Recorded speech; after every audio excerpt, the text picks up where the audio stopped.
Maintenant, on va appliquer, alors bon ça c'est la syntaxe qui veut dire que pour tout, rappelez-vous que l'action serveur s'applique sur une sélection. Donc je vais faire pour tous les records, c'est-à-dire toutes les lignes qui ont été sélectionnées, qui sont cochées dans la sélection. La sélection c'est les records au pluriel et le record c'est le numéro de la ligne. Ce que je vais faire c'est que je vais boucler sur tous ceux qui sont sélectionnés. Bon, en fait, on va en sélectionner qu'un, mais c'est beaucoup plus correct de l'écrire comme ça.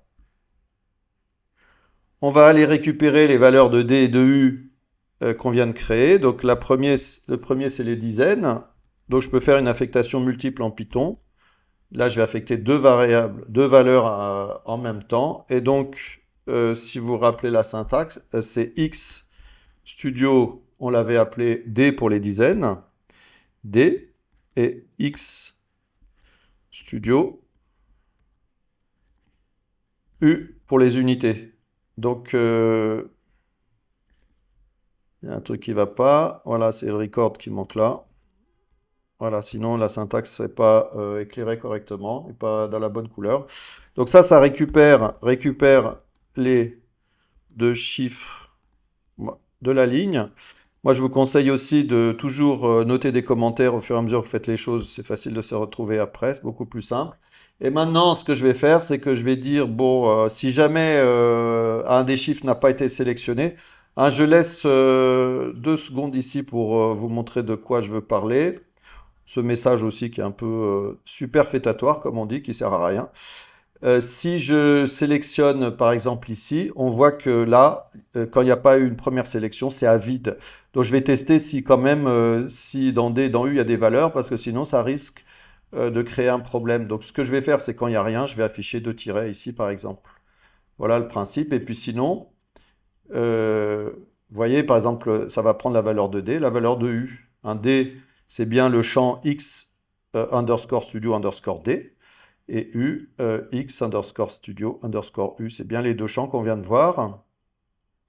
Donc dans mes actions serveurs ici, je vais aller dans en grand et on retrouve ici les bonnes valeurs. Maintenant, ce que je vais faire, c'est que je vais écrire si 10, je vais dire que c'est égal au tiret du 6. Si, donc ça c'est ce qu'on appelle un if ternaire. Si sa valeur n'est pas définie, sinon c'est sa valeur tout simplement. Donc là, il va regarder si s'il y a une sélection, c'est-à-dire si on a sélectionné dans la liste déroulante des valeurs, et sinon il va mettre le tiret par défaut de façon à ce qu'il n'y ait pas d'erreur. Voilà, et unit c'est pareil, c'est les unités.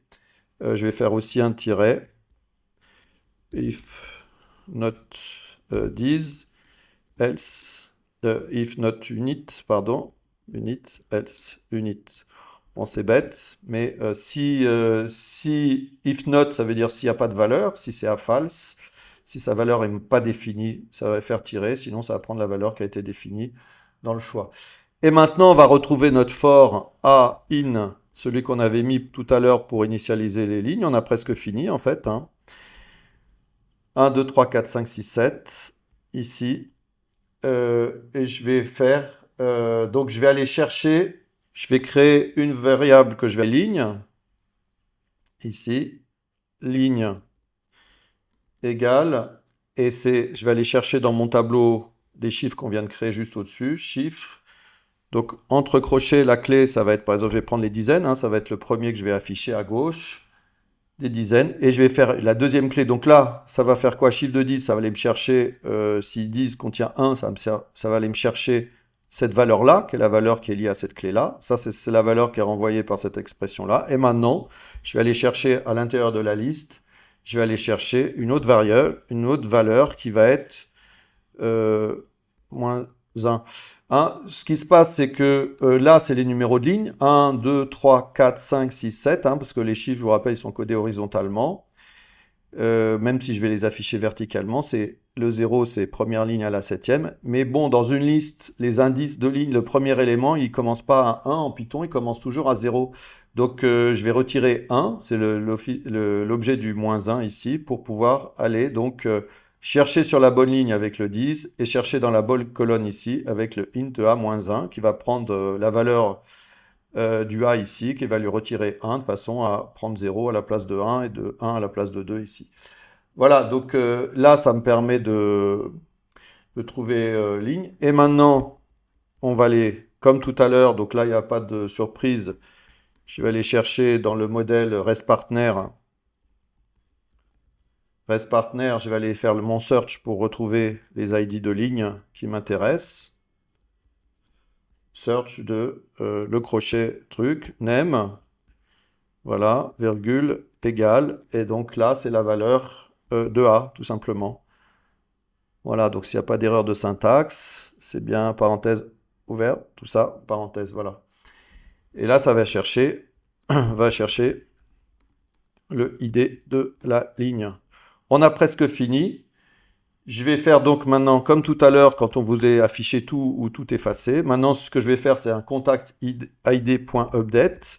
Et là, je ne vais pas mettre tout à 0 ou tout à 1, mais je vais aller chercher les valeurs qui sont à l'intérieur ici, et le tour sera joué. Hein, donc ça va être Xstudio,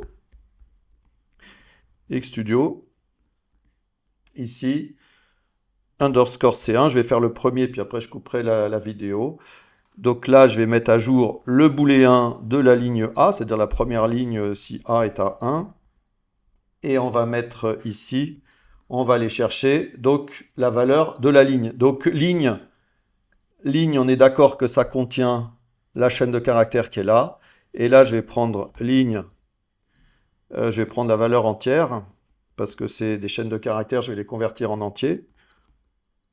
Int de ligne de 0, ça va me prendre le premier élément. C'est-à-dire que dans C1, je vais mettre le premier caractère, donc l'indice est à 0 aussi, le premier caractère ici. Je vais faire remplir les autres. Donc on fait ce raisonnement, on le fait pour les dizaines. On met à jour 0, 1, 2, 3, 4, c'est-à-dire ça va prendre le premier chiffre, le deuxième, le troisième, le quatrième et le cinquième ici.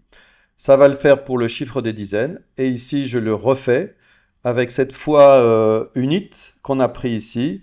C'est unit qu'on va utiliser. Et on va aller chercher ici le chiffre qui correspond aux unités, donc en ligne. Et après, à l'intérieur, on va aller chercher les différents pixels pour mettre à jour. Et on va boucler comme ça sur toutes les lignes.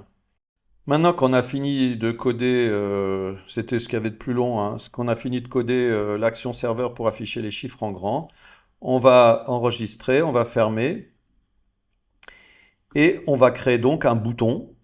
Comme tout à l'heure, j'aurais pu ne pas fermer, aller directement dans Vue ici. Au niveau de ma vue liste, je vais ajouter un bouton qu'on va appeler par exemple en grand. En grand. Et qu'on va associer donc à une action serveur qui est ici, l'action serveur qui est en grand. Voilà. Alors ce bouton, on va le mettre en couleur aussi. Pour ça, on va lui mettre une classe warning qui va l'afficher en jaune. Voilà, et puis on va pouvoir tester maintenant si tout ça, ça fonctionne. Donc j'ai sélectionné un chiffre là par exemple 25, je sélectionne la ligne où j'ai mon nombre ici et je fais en grand et le miracle s'accomplit, ça affiche bien 25. Maintenant si je vais, si je le sélectionne ici pour pouvoir modifier les valeurs des champs déroulants, si je prends par exemple 74 ou 73, peu importe, 73, si je clique sur en grand, ça va bien m'afficher 73. Hein. Donc apparemment, il n'y a pas eu d'erreur dans notre script, tout est correctement en place et tout est fonctionnel. Voilà, je vous donne rendez-vous dans la prochaine vidéo.